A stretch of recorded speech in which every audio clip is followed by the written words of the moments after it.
Жохлыг шударгаараа шуурхай оройтой оргил цаг мэдээллийн хөтөлбөрийн 21 цагийн мэдээ эхэлж байна.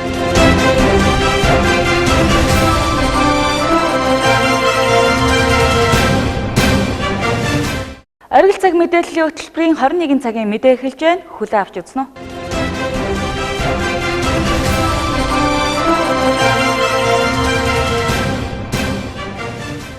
Шинэ жилийн баяр болох гэж байгаатай холбогдуулан аймгийн мэргэжлийн хяналтын газраас урьдчилан сэргийлэх хяналт шалгалтын ажлыг эхлүүлсэн байна. За уг шалгалтанд томоохон худалдаа үйлчилгээний төв, зах дэлгүүр, супермаркет болон шинэ жилийн хүлээн авалт зохион байгуулж байгаа бар, ресторанууд хамрагдаж байна. Мөн мэргэжлийн хяналтын газрын даргын шийдвэрээр зориултын бус газар олон нийтийг хамарсан үйл ажиллагаа зохион байгуулах зөөврийн хоолоор үйлчлэгийг хориглосон байна.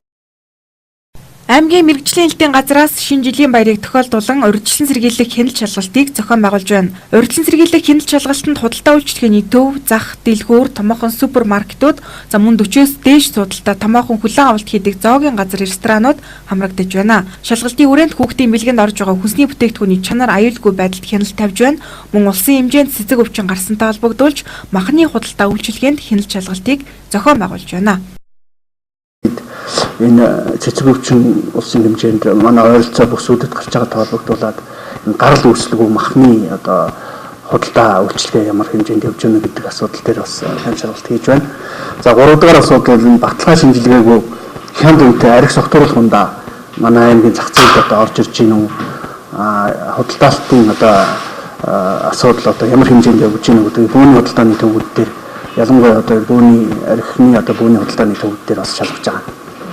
За дөрөвдүгээр асуудал бол энэ хоол хүнсний одоо хордлогоос өрсөн сэргийлэх зорилгоор одоо бар, ресторанууд хүлээн авалт хийж байгаа томоохон бар, ресторануудад бол одоо хяналт шалгалт хийж зөвлөн туслахаа өөрчлөлт үзүүлж байгаа. Энд бол гол нь юу гэхээр одоо манайх нөгөө олныг хамарсан хүлээн авалтуудыг одоо зохион байгуулдаг. Энд бол технологийн алдаа гаргадаг. Энээс болоод бас одоо хоолны хордлого одоо олныг хамарсан одоо хоолны хордлого гарахын магадaltaй учраас мөн шинэ жилийн хүлээн авалтыг зориулалтын бус заал танхимд зохион байгуулах зөөврийн хоол хүнсээр иргэдэд үйлчлэх зөрчил гардаг. За иймээс аймгийн мэргэжлийн хяналтын газраас анхаарал татсан газруудад албан тод шаардлага өргүүлж зөөврийн хоолоор үйлчлэхийг албан ёсоор хориглосон байна. Нөгөө төвөр бол одоо манайх чинь нөгөө өмнөх практикаас харахад чинь бас ингээд биеийн тэмрийн заалмаал тийм үү? Ийм одоо зориултын бас байранд зөөврийн одоо журмаар одоо авчирч одоо ийм хүлээн авалт зохион байгуулдаг ийм зөрчил байгаа. Тэгэхээр энэ бол хамгийн эсрэлтэй. Яг тэгэхээр бид нар тэр тухайн одоо хүлээн авалтанд оролцож байгаа хүмүүс чинь нэгдүгээр хүүтэн хоол идэж байна. Чанаргүй ам чанаргүй юм идэж байна. Дээрээс нь бол одоо нийтийг хамарсан одоо хордлого хадвар төвчин гарах эсрэл үүсэж байгаа. Тийм учраас бид нар одоо бас урьдчилж энэ манайд бол анхаарал татж байгаа хэд хэдэн цэгүүд байгаа. Ер нь бол энэ Эрдэнэ төлөвлөрийн одоо хангарт фалст одоо манайхан хийдэг.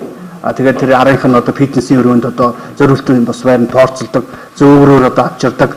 Тэгээд одоо сүүлийнх нь хүмүүс бол одоо хөл хоол иддэг гэсэн үйлдвэр ажилчдаас одоо жил дараал ийм гомдол гарч байгаа. Энэтэй холбогдуулаад манай мэргэжлийн хяналтын даргын энэ одоо шийдвэрээр бол Эрдэнэ төлөвлөрийн ерөнхий захиралд бол албан тоот хүргэгдэж байгаа.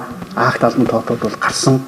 Зөөврийн хоолыг бол одоо албан ёсоор хориглосон байгаа. Урьдчилан сэргийлэх хяналт шалгалтын 2 хэсэг гарч ажиллаж байна. За түншлэн иргэд аж ахуйн нэгжүүд хүүхдийн бэлэг худалдан авахдаа сав баглаа бодлын бүрэн байдал, хадгалалтын хугацаа зэргийг шалгаж авах шаардлагатай байгааг аймгийн мэргэжлийн хяналтын газраас анхааруулж байна. Орхон аймгийн хэмжээнд 50 эрдэмтэн байдгийн 22 нь эмэгтэй эрдэмтэд бөгөөд эрдэмтэн эмэгтэйчүүд эрдэм шинжилгээний хурлыг зохион явуулсан байна. Дэлгэрэнгүй мэдээллийг хүлээн авч үзнэ үү? Монголын эмэгтэй инженерүүд, технологичид, математикч, хүүхнүүдийн нэгдсэн Вестм олон улсын байгууллагын Орхон аймаг дахь салбар байгуулагдаад 3 жил болж байна. Энэхүү эрдэм шинжилгээний хурлыг 2 дахь жилдээ зохион байгуулж байгаа бөгөөд анхны хурал Аз намхан талан бүс нутгийн хурал чуулганд бэлтгэх байсан юм а. Харин энэ удаад шинээр докторийн зэрэг хамгаалсан бүсгүйчид болон магистрант, докторантуудын харилцан туршлага солилцох, тэдгээрийн үйл ажиллагааг сурталчлах зорилгоор зохион байгуулагдлаа. Мөн эрүүл мэнд боловсрол, инженер техникийн хүмүүс, хүмүүнлэгийн ухаан, философи, монгол хэл шинжилэл гээд маш олон салбарыг өргөн хүрээтэй хамарч байгаа нь онцлог байсан юм. Харин Орхон аймгийн засаг даргын дэргэд эрдэмтдийн зөвлөл байгуулагдсанараа дэмжлэг болоод хамтарч ажиллах таатай боломж нөхцөл бүрдсэн энэ үед зохион байгуулагдаж байгаа нь онцлог бөгөөд шүүгчээр дийлэнх нь академич, профессор, доктор болон эрдэнийн зөвлөлийн гишүүд зохион байгуулж байгаа нь дараагийн онцлог болж байна гэж холбогдох албаны хүн мэдээллээ. За өнөөдрийн эрдэм шинжилгээний хурал бол эмэгтэйчүүд судалгаа шинжилгээний ажилд гэсэн ийм нэрийн дор явагдаж байна. Нийтдээ бол бид нэг 30 гаруй ихтгэл хүлээж авсан. За үүнээс бол яг 11-ийн бол олон улсын стандарт шаардлагад нийцсэн ингээд аман ихтгэл тавихаар оруулж байна. За үлдсэн ихтгэлүүд нь болохоор постер буюу ханан ихтгэл хэлбэрээр тавигдаж байгаа. За эрдэм шинжилгээний хуралд ирсэн нийт бүтцийг авч үзэх юм бол эдийн засгийн чиглэлээр 5 ихтгэл, за боловсрол судал хүмүүнлэг хэлний чиглэлээр нийтдээ 8 ихтгэл, за инженерийн чиглэлийн 2 ихтгэл, бусад 3 гэсэн ийм чиглэлтэйгээр ихтгэлүүд бол тавигдаж байгаа. Мөн бид цаашдаа энэ магистрант, докторант, докторуудынхаа тавьсан ихтгэл эмэгтгээд нэг бүтээл болгож бас эрдэм шинжилгээний цувралд нийтлүүлэх арга хэмжээ авах гэж байгаа. Тэгэхээр энэ гол зорилго нь юу вэ гэхээр судалгааны ажил хийчихэд эрдэмтэд бол их дарга хүмүүс байдаг. Нэгдүгээр тэр хүмүүсийн тэр их үн цайтай ажлыг олонний хүртэл болгох, нийгмийн хэрэглээнд оруулах, тэгээ бусдтайгаа бас харилцсан туршлага солилцох, ингэснээрээ бас хамтран шин төслүүд инновацийн санаа төрөх ийм их чухал ач холбогдолтой байдаг. Энэ хурлаасаа бид бүхэн дандаа нэг шин санаа, инновац, төсөл, хамтын ажиллагаа, холбоо тогтоож гардаг байгаа байхгүй юу? Энүүгээрээ маш их онцлогтой байдаг. Дэд боловсролын шинжилгээ хүрээнд оюутнуудын мэдлэг чадвар дадлыг дээшлүүлэх, тэгээд оюутан төвтэй сургалт цаашдаа зохион байгуулах, тэгээ оюутнуудад мэдлэг дадал чадварыг хослуулан эзэмшүүлэх зорилготойгоор. Орхон аймагт 50 эрдэмтэн байдгийн 22 нь эмэгтэй эрдэмтэн ба өнөөдөр эмэгтэйчүүд судалгаа шинжилгээний ажилд гэсэн нэрийн дор эрдэм шинжилгээний хурлыг зохион байгууллаа. Олон улсын стандартад нийцсэн 11 илтгэлүүд оролцож байна. Тус эрдэм шинжилгээний хуралд олон улсын стандартад нийцсэн 11 илтгэлүүд оролцож байгаа бөгөөд бүтцээр навж үзвэл эдийн засгийн чиглэлээр 5 илтгэл, боловсрол судлал, хүмүүнлэг хэлний чиглэлээр 8, инженерийн чиглэлээр 2, бусад 3 гэсэн чиглэлээр илтгэлүүд тавигдж байна. Цаашдаа энэ илтгэлүүдийг бусдад түгээн дэлгэрүүлэх зорилгоор бүтээл болгон эрдэм шинжилгээний бүтээлд нийтлүүлэх төлөвтэй байгаа гэлээ. Мөн эрдэмтдийн бүтээлийг нийгмийн хэрэглээнд оруулах, бусадтай харилцан туршлага солилцох, инновацийн шин санаа, хамтын ажиллагаа холбоо тогтоож гаргадгаараа өндөр ач холбогдолтой болдог талаар мэдээлсэн юм а. Монголын эмэгтэй эрдэмтдүүд инженер, технологи, математикчдын Оргил цаг мэдээллийн хөтөлбөр үргэлжилж байна. Энэ оны 8 сарын сүүлээр манай аймаг Золбин нохой муурыг худалдаа авах устгах ажлыг эхлүүлсэн бөгөөд өнөөгийн байдлаар нийт 200 гаруй нохой, 70 гаруй муурыг худалдан устгахжээ. Иргэдээс нохой муур худалдаа авахдаа дансаар мөнгийг нь шилжүүлдэг байна. Харин иргэдийн хувьд бэлэн мөнгөөр худалдах сонирхолтой байдаг юм байна. Иймээс цаашид нохой муур худалдаа авах ажлыг зохион байгуулахдаа бэлэн мөнгөөр авах шаардлагатай гэж үзсэн байна. Манай аймаг эзэнгүй Золбин нохой муурыг устгах ажлыг шинэлэг аргачлалаар устгах бодлогын хүрээнд энэ оны 8 дугаар сарын сүүлээр нохой муурыг худалдаа авч устгах ажлыг эхлүүлсэн байдаг. Энэ хугацаанд буюу 12 дугаар сарын 14-ний өдрийн байдлаар нийтдээ 209 ширхэг нохой, 197 гөлөг, 70 муур худалдаа авч устгажээ. Энэ нь уламжлалт аргаар буюу явуулаар устгасан ажлын гүйцэтгэл 93.1% байна. За харин шинэлэг аргаар буюу худалдан авах гүйцэтгэл 31.8% явагджээ. Хотогчуулах газраас тодорхой цэгүүдийг гарган худалдаа авч байсан бол одоогийн байдлаар гэр хороололт явуулын цэг ажиллаж байна. Нохой муур худалдаа авч устгахдаа иргэдийн дансыг авч мөнгийг сарын сүүлээр шилжүүлэх байдлаар зохион байгуулдаг байна. За харин иргэдийн хувьд бэлэн мөнгө авах сонирхолтой байдаг учраас цаашид нохой муур бэлэн мөнгөөр худалдаа авах шаардлага үүсэт байгаа гэж ярьлаа. За тухайлбал эм нохойг 8,000 төгрөг, муур 5,000, гүлгийг 2,000 төгрөгөөр авдаг байна. Нөгөө шилжүүлгээр өгöd байгаа шүү дээ. Иргэдийн дансыг аваад тэг нэг сарын сүүлд чинь тэгж өгöd болохоор худалдаа авч яах юм удаашраад байгаа. Одоо нэг ёсонд нохой устгах хоёр баг авах. Нэг нь уламжлалт буудах аргаараа нэг баг нь нэг нь бол одоо хороол дотор худалдаж авах зэрэг тэгж явж байгаа. Тэгж яг хүндрэл маань өрөөсөө бидний мөнгө өгөхгүй болохоор иргэд маань дундууцаад дургуцаад тэгээд явж байгаа. Бид нар иргэний үнэмсхийг аваад, дансыг аваад, өргөдлийг аваад явж байгаа шүү дээ. Одоо бол. Тэгэхээр нөгөөд юу маань таанууд хэзээ ингэж ийм 8 хийж ирсэн юм. Гэт годомжныхын чинь нөгөө хотод явах байгаа улсууд дэмэн яах нь дамаар дормжлоод ер нь бас үл ойлголцол байгаад байгаа даа тийм. Хотогчуулах газрын анчин өдөрт дунджаар 20-30 орчим нохоо устгадаг бөгөөд өглөө 8:30-аас 16 цагийн хооронд ажиллаа гүйцэтгэдэг байна. Иргэдээс эзэнтэй нохоог буудан аллаа, аюулгүй байдал хангагдахгүй байна гэх санал гомдлыг аймгийн хотогчуулах газарт тогтмол ирүүлдэг байна. За үүнд дараах хариултыг өгч байна. Тоотл нь одоо 26 толгоос л тэгээ нэг 31-2 хавцаал устгадаг. Тэ. Яг пайцгүй одоо ингээд явж байгаа. Одоо залбин гэсэн одоо энэ гэр оролцооч нь ард иргэд одоо манай энэ чогнодоор ингэж ингэгээр одоо дэлгүүр очоо ингэж явж ирсэн одоо тиймэрхүү мэдээллийн дагуу тийм бараг зарлал устгадаг юм да. Тэгвэл айхтар бол бид нар бол одоо тийм хүний үнэтэй цайтай тийм нохоог л боддгоо. Зарим улсууд бол ташуу мэдээ өгөөд байгаа шиг байна. Одоо хашааны үүдэн дээр байсан нохоо бодсон байна ч гэдэг юм уу. Одоо бид нар энд бодсон нохоо чинь яг дороо нам унахгүй шүү дээ. Тодорхой хэмжээний метр хэмжээтэй газар байдаг бууддаг бас нэг хэдэн метр 50-60 метр ч юм уу арайгаа дундаг онгорхой айлын хашаарууд дахиж ороод унаад өгчдөг тохиолдол бий. Бид нар бол дутуу буудаад айлын хашаанд гэж цусны чинь гоожуулаад тэр нохоог хайж явдаг. Тийм аль болохоор нь улсуудаа өвзөөгөө олцоод бид нар ингэж явж байгаа маа отогчуулах хасаас явж байгаа нохоо остол явж байгаа багийнх нь улсуудаа байнга явдаг. Энэ нэг хүний эрх ашигаас илүүтэй бид нар иргэдийн амархан байдгийг хангах зорилттой тэмээгээд байгаа юм. Нэг хүний үүдэн тэнд байгаа нохоо үүдэн дээр нохоо ажуугаар нь явсан улсууд руу ухсыгээд урж барьж идчих гээд байгаа.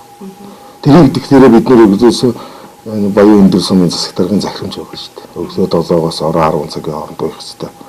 Тэгээд уяагүй бид нар устгах зүг хэрэгтэй. Бид нар тийм л шаардлагатай гэж. Тэгэхээр бид нар тэр үүдэн дээр нь байна уу хашаанд нь яхаар гуурж буудаагүй бид нар тэрийг бол нохоончнаа буруутгах чадахгүй.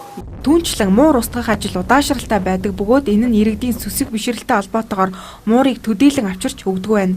Цаашдаа нохоо муур худалдаа авч устгах ажлыг зохион байгуулахдаа иргэдээс бэлэн мөнгөөр авах нь ажлыг эрчимжүүлэх үр дүнтэй байна хэмээн тогтчлтын хэсгийн дарга маш бат ярьлаа.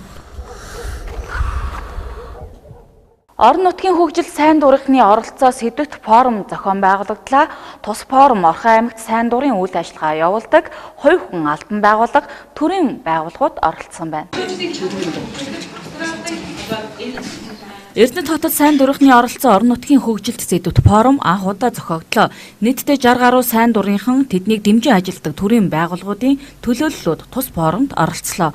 Тус форумын зорилго орон нутгийн хэмжээнд ажиллаж байгаа сайн дурынхны оролцоог бэхжүүлэх, цаашдаа 2017 онд сайн дурын чиглэлээр үйл ажиллагаа явуулах байгууллагуудын хамтын ажиллагаа оролцоо хэрхэн байх вэ гэсэн тодорхой аян өрнүүлэгтэй холбогдож явагдаж байна. Форумаар тогтвортой хөгжлийн зорилт дээр тулгуурлан жишээлбэл эрүүл мэндийн байгууллага гэхэд хүүхэд хамгааллын асуудлаар иргэд илүү сайн ажиллаж, сайн зохион байгуулалтанд орж, сэтгэл зүрхээ нэгтгэснээрээ өөрчлөлтийг авчирч чадна гэж харж байгаа нь чухал гэж форум өдөртөн зохион байгуулагч ярьсан юм а. Хамгийн сайжирсан одоо залуу сайн ажиллаж байгаа. Энэ үйл ажиллагааны зорилго бол орон нутгийн хэмжээнд ажиллагаа сайн дурынхныхаа одоо холбоо харилцааг бэхжүүлэх, цаашдаа 17 оны хүрээнд сайн дурын чиглэлээр ажиллах байгууллагууд тэдний оролцоо хамтын ажиллагааг хэрхэн байх вэ гэдгийг тодорхойлж ажлын аян өрнүүлэхтэй холбогдож зохион байгуулагдаж байгаа. Нийтдээ одоо нэг 60 гаруй сайн дурынхан за энднийг дэмжиж ажилладаг төрийн байгууллагуудын төлөөлөл, за дээрэс нь эрдэнэ нийгмийн байгууллагуудын хүмүүс энд хүрэлцэн ирээд байгаа. За дэлхийн зүүн Эрдэнэт орон нутгийн хөгжлөлтөр нь 2001 оноос үйл ажиллагаагаа эхлүүлэхдээ 7 сайн дурын ажилтнтай үйл ажиллагаагаа эхлүүлж ирсэн. Тэ одоогийн байдлаар 50 гаруй тэ сайн дурын ажил идэвхтнүүдтэй үйл ажиллагаагаа хамтран зохион байгуулж явж байгаа.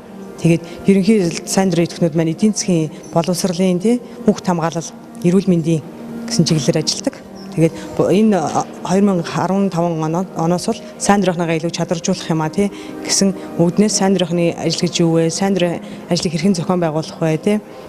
Тэр талаар 3 модуль сургалтыг сайн дурынхандаа явуулсан. Тэгээд энэ 16 онд бол сайн дурынхны хаандунд нийгмийн хөгжил бидний оролцоо гэсэн тий аян зарлах үүднээс одоо энэ Орхон аймгийн хэмжээнд байгаа нийт сайн дурын шүлжээ байгууллагуудыг хооронд нэгтгэж уулзуулж тэгээ нийгмийн хөгжилд сайн дурын оролцоо сэдвт форум хэлцүүлгийг өнөөдөр хийгээд байж байна. Манай аймгийн хэмжээнд дэлхийн 100 олон улсын байгууллагад 8 багийн 50-аад сайн дурын ажилчид сайн дурын үйл ажиллагаанд идэвхтэй оролцож байна. Сайн дурын үйл ажиллагаа нь хүн хүнээ туслан дэмжиж байгаа сайхан сэтгэлийн ажил, мөн сэтгэл зүрхний угаас тусалцаа үзүүлж байгаа учраас шан харамж хардггүй ажил юм гэж сайн дурын үйл ажиллагаанд оролцдог идэвхтэн гишүүд ярьж байсан юм а. Хүмүүсийг бас гэрээр нь болон хоолтой амжилтын дээр нь бас сайн дурын үйл ажиллагааг бас дэлхийн зөнгийн хаяутай давхар бас хамсарч хийжсэн. Одоо ажлууд бол одоо жил гарan болцсон л байна л да. Тэгвэл бас яг нөгөө юуны сүрэттэй хүмүүс маань болохоор яг нөгөө манай ганчин нэмийг болохоор юу яадаг штэ. Нөгөө Монголын хууль 3 хоног гэдэг шиг 3 хоног угаад хайж яасан байсан бол тэр чинь нөгөө 6 сар угаад идэх учраас 6 сар тэр хүнтэй ингээд тууштай одоо өдөр болгон уулзаад өдөр болгон нөгөө хүмүүстэй ингээд юм тэр имийн нөгөөд ингээд идгүүлээд явуулсан болохоор нөгөө хүмүүстэйгээ эргээд уулзах гэсэн үнэхээр өөрт бас сэтгэл сайхан байдаг те ингээд одоо эдгээд явлаагаа дараа нь ингээд уулзж байхад бас их сайхан байдаг. Энэхүү орон нутгийн хөгжил сайн дурынхны оролцоо форумд эрүүл мэнд боловсрол байгаль орчин салбар бүр ихтгэл тавин амжилттай явагдаж форумын төгсөлд дүүнэн ярилцаж өндөрлөлөө.